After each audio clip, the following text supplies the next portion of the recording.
Hello Boro fans, it's Joe from Boro Fan TV, and this is the preview for the upcoming game on Saturday the 16th of October with a 3 PM kick-off as the Boro take on Peterborough United in the Scarbet Championship at the Riverside Stadium.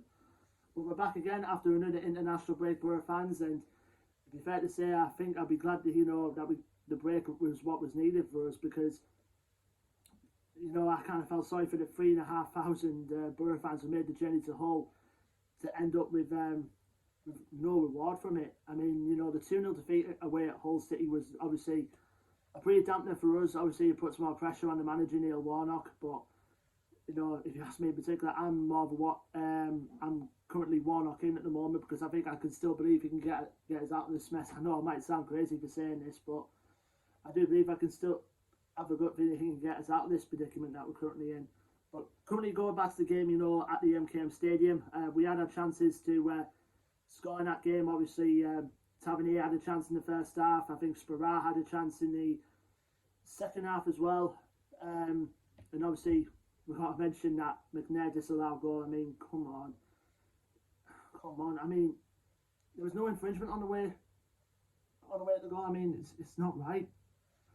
And we were punished as Hull capitalised with 2 goals in the second half, beginning with an unfortunate own goal from Joe Lumley. I mean, Keane Lewis-Potter had the shot, came off the post, rebounded off the back of Lumley's head and into the back of the net, which was unfortunate on Lumley's part.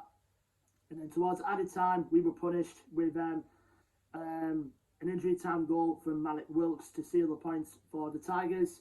And it leaves us in a bit of a predicament. We're currently 5 points above the bottom 3 at the moment. We're currently in 15th place in the championship going into this game.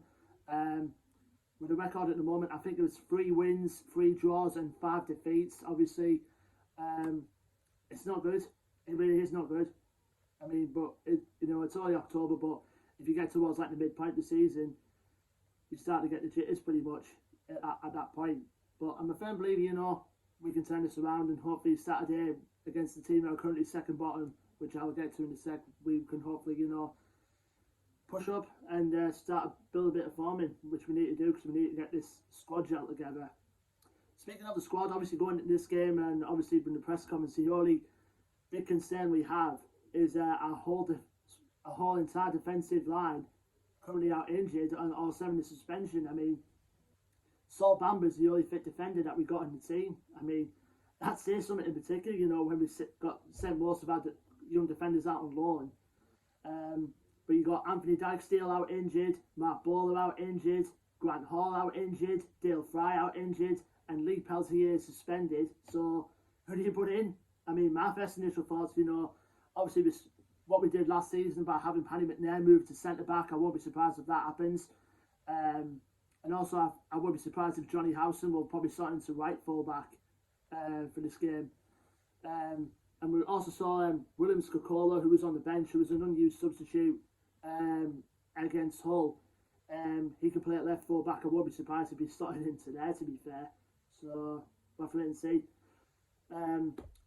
Of those 15 players we have available, a bit of good news coming from that, because we hopefully have Onel Hernandez back in this fold after missing the last 2 games due to a thigh injury. So hopefully, we can ease him back into the squad, because we certainly missed him against the Hull game in particular, and we were lacking that creativity throughout, and hopefully having Hernandez back can help boost us up a bit. So be interesting to see who Warnock brings in. Obviously, like I said about the defence, but that could be sorted close to the time for the game tomorrow. Now we're going to our opponents, Peterborough United. Of course, they came up via the automatic spots in League One last season. They're a team capable of scoring goals, whether at home or away, as we all found out over the last few years. And I can remember a time, the front 3 they had of both Aaron McLean, Craig McHale-Smith and George Boyd terrorised League One and the Championship in particular when they were in there. And the manager at the time, Darren Ferguson, is currently there again. I think this is about his 2nd or 3rd spell in charge of Peterborough now. But they're having a bit of a rocky start of life back in the Championship this season for them, for the Posh. They currently sit 2nd bottom in 23rd place in the Championship going into this game. The current record going into this game, it's played 11, won 2, drawn 2 and lost 7.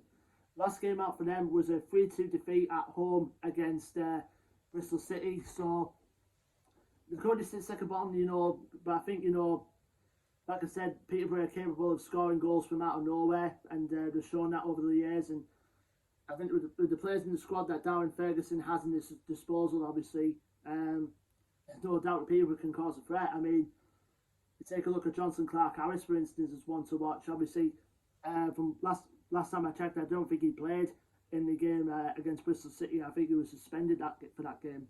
But whenever Johnson Clark-Harris is in the team, you instantly, you know, he's going to be a threat throughout. And you got him, and you also got Suriki Dembele as well. If you have them two together, God praise your defence. And you know, the defence that we have, and only one fit defender, and we have to use a bit of youth and mix around the team to stop them two. Might be a tough hill last for them, but they're the two players to keep watch out for. And there's other players in there as well, like Sammy Smodics, for example. He's quite good. George Grant as well.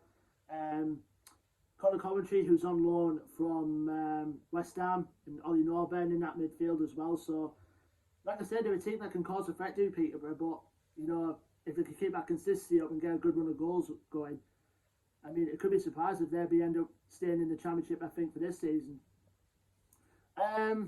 Now, the last time we played Peterborough was obviously a couple of years ago, but it was in the FA Cup, where we won 5-0.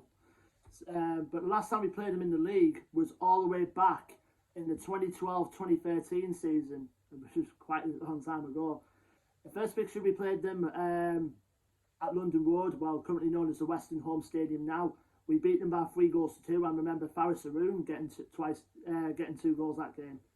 I think Ishmael Miller got the other one as well. At the Riverside, we drew 0-0, but when I checked on FotMob, our record against Peterborough is actually alright. I mean, 3 wins, 3 draws. I mean, that's something to look confident about, but the way the squad's been looking at the moment, and the fin of the squad, the low confidence we have, but, you know, hopefully, you know, if we play it on paper, you know, and get our confidence back and hopefully build up a good run, you know, who knows where we can go, and hopefully take some of the pressure off our manager, Neil Warnock. So we'll see how Saturday goes. Leave your thoughts and predictions in the comments below, Boro fans. Don't forget to like, share and subscribe. Our social media links will be in the description below as well. And until then, I've been Joe from Boro Fan TV, and I will see you on the next preview video, which will be for the game on Wednesday, the 20th of October, as the Boro welcome Barnsley to the Riverside. Until then, take care, stay safe, and up the Boro.